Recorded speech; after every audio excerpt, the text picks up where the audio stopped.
the time that it took was, there were a couple of different dynamics at play. One was getting our own, GW's own leadership comfortable with this idea of purchasing energy in a whole different way, and half of our power is no longer gonna come from the way we've always purchased it.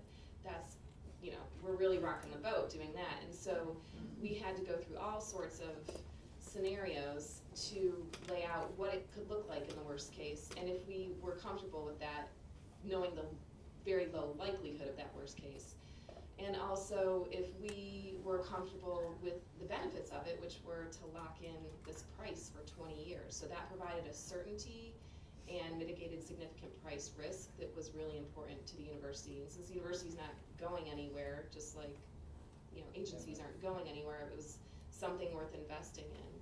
But the other dynamic that did take a lot of time was the fact that we had 3 different partners coming to agreement, 3 different organizations on terms of a contract. We each have our own contract, but we all have similar terms in our contracts with Duke.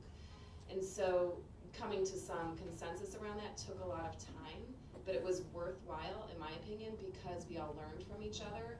And there were times when, you know, maybe you would think of something we hadn't thought of, or vice versa, and that was worth the investment of doing it together, or the time it took to do it together. So I think it led to a really good product at the end.